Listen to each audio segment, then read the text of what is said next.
Caleb Dawson found the yellow slip fluttering beneath his windshield wiper, a violation notice from the HOA, citing shared use violation of community access space. He stood in the driveway for a long moment, squinting under the Arizona sun as the paper trembled in the light breeze. The ink had begun to curl at the edges, but the words were still crisp enough to stir confusion. Shared use violation. There wasn't a thing about this driveway that shared with anything. It stretched from the edge of the property, past the saguaro cactus he remembered planting with his grandfather as a boy, to the side of the house now carrying his name on the deed. He stepped back toward the porch, fingers brushing against the sun-warmed railing, and reread the slip.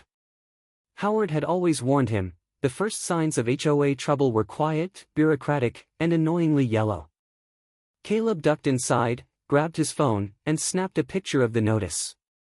Just in case. The HOA office sat across from the golf cart lot, a squat beige building that looked like someone had tried to blend desert tones with bureaucracy. Inside, the lobby smelled faintly of artificial citrus, and a framed print on the wall declared, "Civility is mandatory." He approached the receptionist's desk, where a woman with a brittle smile and a name tag reading Marla typed with 2 fingers at a computer that looked older than Caleb's high school diploma.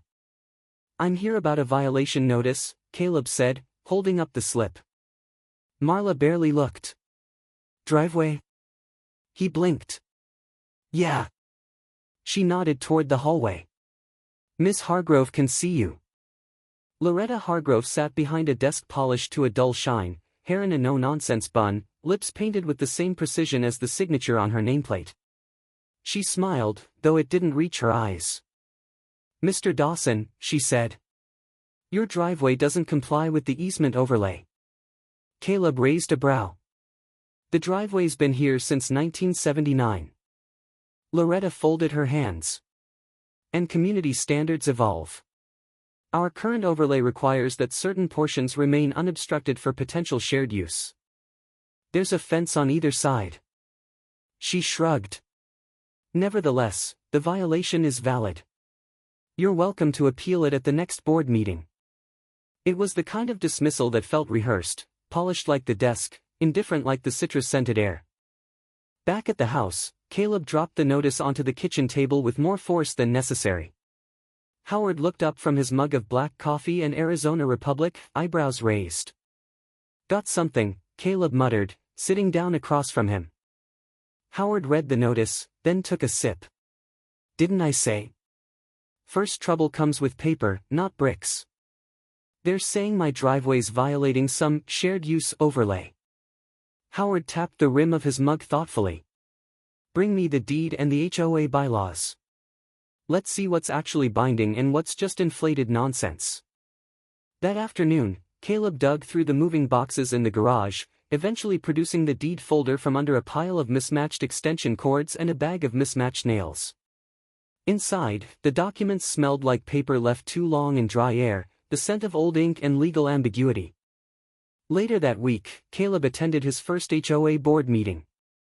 It was held in a meeting room that looked like it doubled as a birthday party rental, folding chairs, a too-loud fan, and a table of untouched donut holes.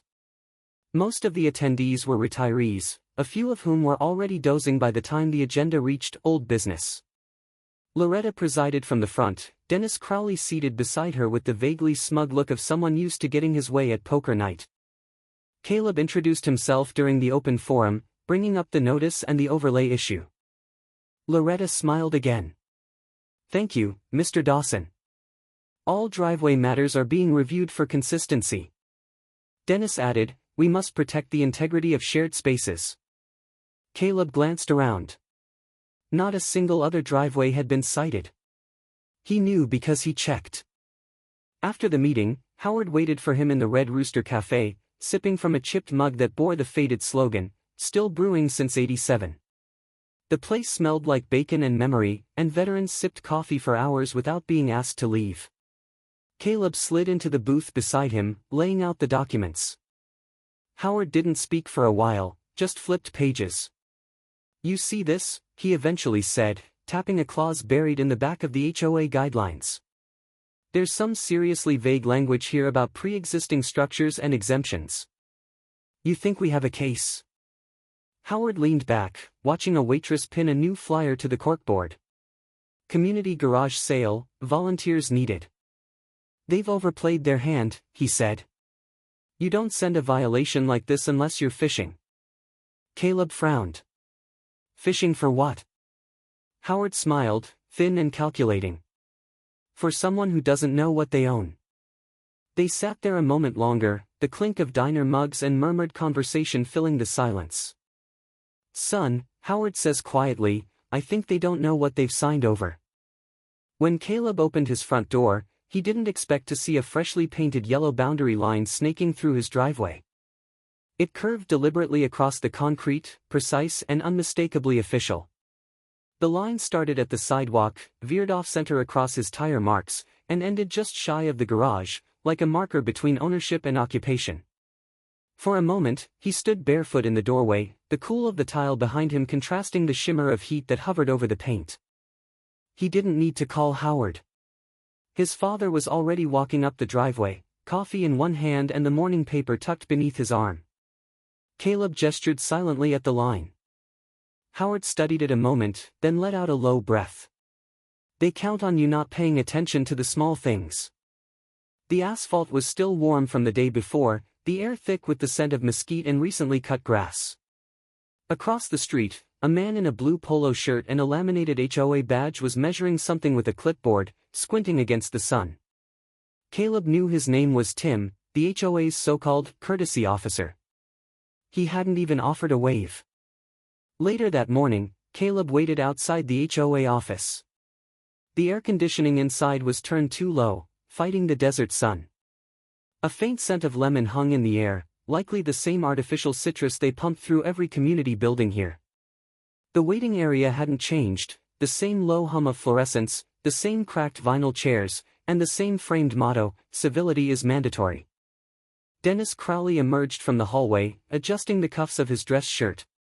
His voice carried before he even reached Caleb. Ah, Mr. Dawson. Saw your name on the agenda this morning.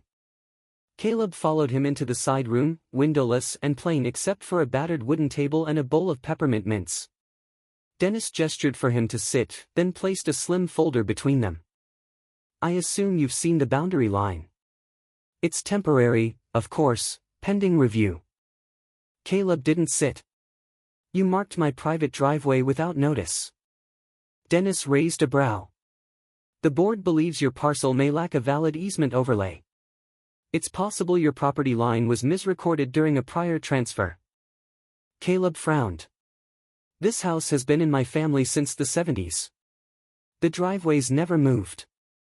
Dennis smiled in that smooth way Caleb was beginning to recognize. That doesn't mean the paperwork kept up. Back home, Howard had already spread the documents across the dining table. The original deed, a faded property survey, and the HOA bylaws, all combed through the night before. Caleb joined him in silence, his frustration simmering just beneath the surface. It's not about the driveway, Howard murmured, running a finger along a margin note. They're testing you. Hoping you'll fold. That evening, the HOA meeting was better attended than the last. A few more retirees, a couple of spouses. The air was thick with polite small talk and peppermint from the ubiquitous bowl at the table's edge. Julia Reese sat 2 seats from Loretta, her glasses slipping halfway down her nose, a legal pad balanced on her lap. She nodded politely when Caleb entered, though she didn't smile. During the meeting, Caleb stood to address the board, referencing the paint, the line, and the lack of prior notification. Dennis responded coolly, the marking was in anticipation of a zoning reassessment. When the meeting concluded, most filed out in silence. Caleb lingered near the back, pretending to reread an agenda handout. Julia approached quietly. Mr. Dawson, she said, voice low, eyes flicking toward the remaining board members. Not all of us agree with this. It was the first crack in the wall he'd felt. Subtle. But real. The next morning, another envelope arrived. This one carried a fine, unauthorized hardscaping intrusion into shared space. Caleb held the paper up, incredulous. The only intrusion on his property was the HOA's yellow line. He handed the paper to Howard, who snorted softly. "They're getting sloppy."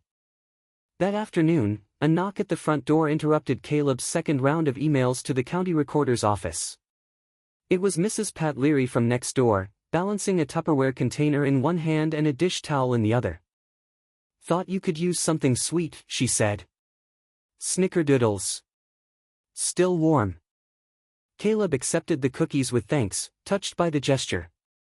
"They did this to my husband over his mailbox height," she added quietly. "Fought him for 3 months until we just painted it beige." Caleb watched her retreat down the path, her footsteps light but steady. Behind her, Tim the courtesy officer was eyeing another driveway, clipboard ready. That evening, Howard tapped a finger on the bylaws from 1991. "Look here," he said. "This expansion language, it adds easement oversight, but only to properties added after 1993. Caleb leaned in. "Ours predates that." Howard nodded. "Which makes us exempt." And more interestingly, he dug into a separate folder, flipping pages like a magician finding the right card. "There's a clause tied to fund allocation," he said. "If there's an easement conflict and the property predates expansion, discretionary funds must be held until resolution." Caleb's eyes narrowed. "Wait, we can freeze their funds?" Howard didn't answer immediately. He pulled an old legal pad from his satchel, flipping to a handwritten draft in faded ink. "They left it in, after all these years." Howard wipes desert dust off a binder marked HOA Finance and Easement, revised 1992, and cracks it open with the confidence of a man who's waited years for this moment.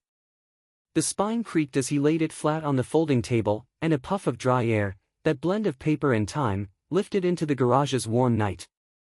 A fan hummed lazily in the corner, barely moving the air, and the smell of WD-40 from the old toolbox mixed with the rich roast of reheated coffee. Caleb stood nearby, arms crossed, eyeing the binder like it might explode. "That thing looks like it came out of a fallout shelter." Howard chuckled, adjusting his glasses. "This binder has more teeth than most of their lawyers." "Now, Clause 12, he flipped with purpose, pages whispering past like dry leaves. "Here it is." He tapped the page with a practiced finger. Clause 12A, in the event of an unresolved easement dispute involving pre-1993 parcels, discretionary board funds may be suspended pending legal clarification or independent audit. Caleb leaned in. "That's serious." Howard nodded, savoring the moment.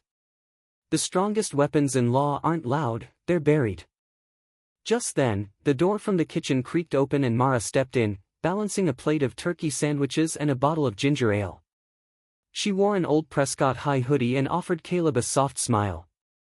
"I figured you two might forget to eat." Caleb smiled back. "You'd be right." Howard took a sandwich without looking up. "Much appreciated, sweetheart." She glanced at the open pages. "You look like two detectives in a dusty case file movie." Howard grinned. "Better. We're reading their mistakes before they even know they made them." When she left, Caleb took a seat. The folding chair wobbled slightly under him. "All right, let's say the clause holds. Wouldn't they have found a way to remove it by now?" "Only if they knew it was there," Howard replied, sipping from a ceramic mug that read, "Don't argue. Read the clause." Caleb exhaled slowly, letting the thought settle. "Still, it's 30 years old." Howard pointed to a handwritten notation at the bottom of the page. "Last referenced in a finance review in '96. Never repealed. And because it's linked to our parcel's easement, it's still binding." He opened his laptop, fingers moving with surprising speed. "I'm emailing an old colleague from the county recorder's office to verify current applicability." Caleb glanced at the binder again. The name, Desert Ridge Hills HOA, was stamped across the header in faded blue. He ran a hand along its edge, and suddenly the scent of concrete and sunscreen washed over him, a memory from childhood. Summers spent helping his grandfather mix and pour the original driveway slab. His grandpa's hands were always chalky, dusted with powder from the dry cement, but warm and steady when they guided Caleb's own. He blinked the memory away as a ding sounded from Howard's inbox. "That was fast," Howard said, opening the message. "Confirms what I thought, still listed as an active clause under conditional bylaws." Caleb raised a brow. So they've been operating all this time without even realizing their funds could be frozen if they messed with easements. Exactly. Another ding, this one from Caleb's phone. A short, tight email from Julia Reese. Clause 12A is valid. But be cautious. They won't take it well. Caleb read it twice, then looked up. Julia says it's real. But, to tread lightly. Howard was already typing again. "I'll draft a preliminary notice. Not deliver it yet, just have it ready. That'll make them think twice before escalating." Caleb nodded slowly, tapping his fingers against the edge of the table. "It's a hell of a card." Howard pushed the binder aside. "Only works if we don't show it too soon. Or too late." They sat in the garage for a moment, listening to the steady hum of the fan and a lone cricket chirping from outside. Beyond the open garage door, the shadows of the mesquite trees stretched long across the gravel. Caleb picked up the page again, reading the clause in full. "So if they push again, we push back, with this?" Loretta handed Caleb a folder across the conference table. "Sign this, and all of this goes away." Her voice was syrupy smooth, the kind that could code a threat in hospitality. Caleb didn't reach for the folder right away. He glanced at Howard, who gave the faintest tilt of his chin, not a nod, not a shake, just a signal to wait. The conference room at the Desert Ridge HOA Center was cold enough to numb knuckles, despite the 91-degree heat still simmering outside. A unit in the ceiling hummed with overwork, and framed plaques on the wall touted words like Community Excellence Award and Neighborhood Spirit, 2014. The carpet was worn in the corners, faded to gray where beige once lived. Dennis Crowley leaned back in his chair on the board side of the table, fingers steepled like some minor league executive. Julia Reese sat 2 seats over, a legal pad in front of her, eyes calm but observant. Mr. Whitaker, silent as ever, occupied a corner chair behind them, hands folded, eyes sharp beneath his brow. Caleb finally reached for the folder, opening it slowly. The document inside was labeled Settlement and Usage Agreement, printed in formal serif type with 3 copies beneath. He skimmed, waiver of fines, acknowledgement of past non-compliance, and, buried halfway down the page, a clause titled Easement Concession Agreement. Howard had warned him. The first offer isn't a solution. It's bait. He slid the folder toward Howard, who began reading without a word. Caleb noticed the mug Howard brought, navy blue, dented on the side, and steaming with the coffee he always refused to drink from anyone else's pot. The HOA's own machine sat idle in the corner, a temporarily out of order sign taped across the spout. Loretta folded her hands atop the table. "We're willing to rescind all outstanding notices if we can come to terms. This arrangement would also streamline future driveway conformity." "Conformity," Caleb repeated. "To what?" Loretta's smile was tight. "To community design standards." Howard looked up, tapping a section of the second page. "This here," he said mildly, "imposes a renewable review every 2 years on that easement, and puts the burden of upkeep on the homeowner. You expect Mr. Dawson to agree to that?" Dennis spoke before Loretta could answer.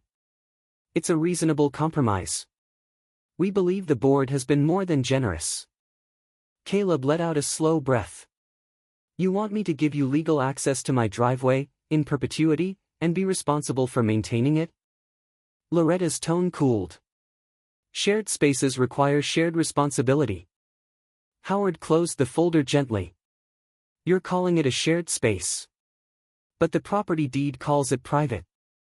There was a pause, not long, but heavy. Dennis cleared his throat. "The board has authority over all access overlays." Howard's smile didn't reach his eyes. "Not when that overlay was never lawfully amended." Loretta's gaze sharpened. "Mr. Dawson, continued non-compliance could result in cumulative penalties." Caleb sat back. "We'll take our chances." The silence that followed was taut. Mr. Whitaker shifted slightly in his chair, watching. Back outside, the heat hit them like a dry wave. Caleb exhaled slowly as they stepped away from the building. That went about how I expected. They're bluffing, Howard said, opening the car door. But they don't realize you're holding more than they do. That evening, Caleb found a small envelope in his mailbox, tucked between a water bill and a circular for auto insurance. The handwriting on the front was neat and old-fashioned, C. Dawson. Inside, a short note. Clause 12A was never repealed. I checked. Jr. Caleb folded the note carefully and slid it into the drawer by the front door. The next morning, Howard printed out the notice on official legal stationery, Notice of Dispute, Activation of Clause 12A, and signed it with the same pen he'd used for court filings since the 80s. He hand-delivered copies to each HOA board member's mailbox and logged delivery times in a small notebook. That afternoon, he brewed fresh coffee and poured it into his dented thermos. Never let them say I'm uncivil, he said with a half-smile as they headed back to the HOA office. The boardroom was empty when they arrived. No residents. No voices from the hall. Just the humming AC and a faint echo in the still air. Caleb noticed the row of chairs, perfectly aligned but unoccupied, like props in a stage set where the audience had gone home. Loretta accepted the envelope from Howard with a controlled expression. We'll review and respond, she said, slipping it into her bag. Dennis didn't look up from his phone. That evening, in a quiet corner of the HOA headquarters, the treasurer opened the accounting system to approve a standard landscaping payment. The screen blinked. Transaction error, outgoing transfers suspended, legal review flag active. Julia handed Caleb a USB drive over a plate of pie. You didn't get this from me. The drive was small, brushed metal, the kind someone might use for family photos or office slideshows. But the way Julia slid it across the napkin-lined table told Caleb this wasn't some holiday photo album. He looked up from the pie, peach, just beginning to melt under a scoop of vanilla, and met her eyes. Serious. Tired. The sunlight angled through the blinds of Julia's office, striping her law books and highlighting motes of dust in the air. The place felt more lived-in than official, stacks of HOA case files against one wall, a hand-painted Prescott Legal Resource Center sign resting crookedly on another.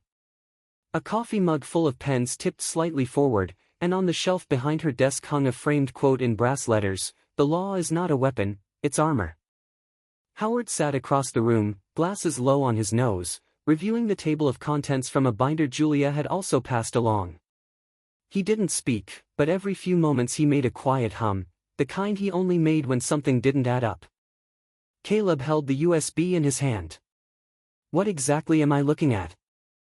Expenditures from the past 9 months, Julia said. Pulled from a treasury backup Dennis forgot to encrypt. HOA credit card receipts, board reimbursements, landscaping contracts. Howard's hum deepened. Julia continued, $1,600 at a steakhouse labeled Community Morale Dinner, but it was just Loretta and Dennis, $900 in Amazon deliveries to Dennis's home address. Nearly $5,000 in unexplained payments to a landscaping firm that hasn't worked on any shared space since March. Caleb's jaw tightened. And no one's questioned it. Julia shook her head. Mr. Whitaker tried. Got shouted down at the July board meeting and hasn't spoken since. Howard pulled off his glasses and rubbed his temple. This, if accurate, violates fiduciary duty and transparency requirements under HOA Charter Section 5.4. It's accurate, Julia replied. I cross-checked it with expense records from 3 years ago. This pattern started around the same time Loretta took over as president. Caleb exhaled slowly, pie forgotten. The blinds creaked gently in the breeze from the wall unit. There was a knock at the office door. Julia rose to open it. Dylan Hargrove stepped in, holding a manila folder close to his chest. He looked younger than Caleb remembered from the HOA meetings, not in age, but in posture. His suit was still tailored, but today there was no tie, and his expression was one of quiet conflict. I don't have long, he said, glancing toward the hallway. But I need to say something. Julia gave him a reassuring nod, then closed the door gently behind him. Dylan stepped toward Caleb and held out the folder. This memo never went through full board review. My mother issued it directly to the enforcement officer last month. Caleb opened it. The title read, Targeted Compliance Enforcement, Lot 77, Dawson. Below, a list of violations, some real, most fabricated, with instructions for staggered delivery to maintain procedural distance. Caleb looked up sharply. She did this on her own. Dylan nodded. No vote. No committee input. I asked about it and got stonewalled. Howard took the folder and scanned it. She's putting the board in legal exposure territory. Dylan shifted, visibly uncomfortable. I've always supported my mother's commitment to the neighborhood. But this isn't oversight. It's control. Julia's voice was soft. You're doing the right thing, Dylan. He nodded once, as if trying to believe it. I should go. I don't want her knowing I was here. As the door shut behind him, Howard reached for his briefcase. This is enough. He placed a crisp sheet of paper on Julia's desk and began filling in the formal language, request for immediate audit, Desert Ridge Hills HOA. This triggers county oversight, he said. They'll send a financial review team within 5 business days. Julia opened a folder from her side of the desk. I'll add the evidence chain and memo scan. We'll file it by 5 o'clock. The room was quiet again. Just the sound of keys tapping, papers shifting, sunlight sliding further down the walls. As Caleb stood to leave, Julia's phone buzzed. She frowned and opened her inbox. One unread email. No subject line. No sender. She clicked. The message was brief. She's planning a vote to permanently revoke private easement clauses. It's on the agenda next week. The room was packed, more residents than chairs, and for the first time, no one clapped when Loretta entered. She walked in with her usual tight-lipped smile and steel-pressed blazer, but it barely registered among the murmurs. Folding chairs scraped across the linoleum floor as people shuffled to make room. Some stood along the walls, arms crossed. Others leaned in low whispers to their spouses, eyes flicking toward the front of the room. The air smelled faintly of overbrewed coffee and banana bread. Someone had brought a loaf wrapped in foil and placed it discreetly on the back table, already half gone. Caleb sat near the front, flanked by Howard and Julia. Behind them, Mr. Whitaker clutched a tape recorder in his lap, its tiny red light glowing. Mrs. Pat Leary wore a cardigan with pumpkins embroidered along the sleeves. Mr. Arnold, a veteran with a navy pin on his lapel, had positioned himself dead center in the second row, spine straight as a flagpole. Loretta took her seat at the center of the board table. Dennis Crowley sat to her right, lips drawn tight. Dylan stood off to the side, hands in his pockets, watching everything without speaking. Caleb stood, cleared his throat once, and let the quiet settle. I know many of you received copies of the easement map last week. What you may not know is that our property, Lot 77, has legal protections that the current board has chosen to ignore. Specifically, Clause 12A. He held up a printed page. A clause that suspends HOA fund transfers in the event of an easement dispute involving pre-1993 parcels. Ours qualifies. Julia stood beside him. And under Arizona HOA governance law, any misuse of funds tied to enforcement action without full board approval is not only unethical, it's actionable. Loretta leaned forward, hands clasped tightly. Technicalities shouldn't distract from community harmony. There was a rustle of disagreement from the back. Mrs. Leary raised her hand, then didn't wait to be called on. You fined me $50 last Christmas for a wreath. A wreath. Said it wasn't on the approved color palette. A ripple of chuckles and sympathetic murmurs swept through the room. Dennis looked down at his notes. Mr. Arnold rose slowly. I put in 3 decades wearing a uniform for this country. Came here to retire in peace. This HOA. It isn't a neighborhood. It's a monarchy. Someone near the back muttered, Amen to that. Howard stood next, voice steady and even.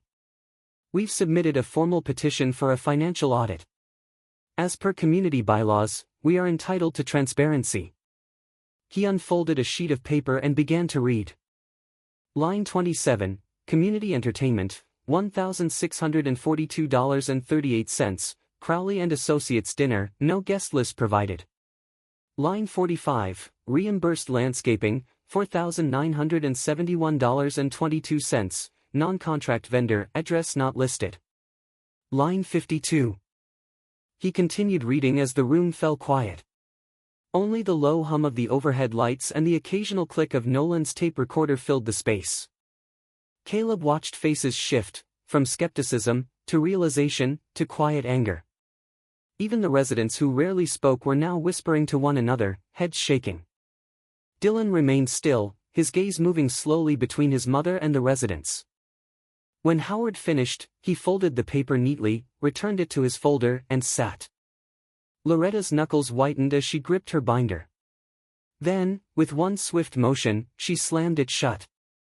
"This meeting is over." But no one moved. Not even Dennis. The HOA bank account froze at 9:04 a.m. By 9:15, Loretta's voicemail was full. Marla, the admin assistant, stood frozen at her desk, phone receiver still in hand as she stared at the blinking message on her monitor, "Transaction blocked, legal flag, clause 12A." Her mouth moved, but no sound came out. She blinked twice, picked up the phone again, and tried calling the bank a third time. At 9:22, Caleb received the confirmation email, Desert Ridge Hills HOA account, suspended pending legal audit. He forwarded it to Howard without a word, then texted Julia, "It's done." Outside the HOA office, a dry wind rattled the mesquite branches. Inside, the normally sterile silence had given way to sharp whispers and rustling folders. Loretta stormed through the front door 5 minutes later, sunglasses still perched on her head, a navy file folder clutched tight to her side. "Get me Dennis," she snapped, not even looking at Marla. "And schedule an emergency meeting. Today." By 6 p.m., every folding chair in the community center was occupied. Several residents stood along the walls, arms crossed, eyes narrowed. The room buzzed with tension, words passed in half-whispers, and not a single cup of apple cider from the refreshments table had been touched. Caleb sat near the front with Julia and Howard. Dylan hovered awkwardly by the side entrance, a sheet of paper clutched in one hand. Mr. Whitaker sat in his usual seat near the back, tape recorder in place, nodding slowly every few minutes as if conducting a quiet inventory of the evening. Loretta entered at 6:07, face tight, steps clipped. Her blouse was wrinkled at the collar, and a sheen of sweat glistened above her lip despite the humming AC. Dennis followed, a step behind, flipping through a folder but not making eye contact with anyone. She called the meeting to order without her usual pleasantries. "I'm aware of the situation," she began, voice tight. "And let me be perfectly clear, this is a temporary administrative issue." Caleb rose calmly. "The account is frozen due to Clause 12A, a clause acknowledged and signed by the board. This is not temporary. This is governance." Julia stepped forward, placing 3 charts on the table, printed in color, labeled, and stacked with legal citations.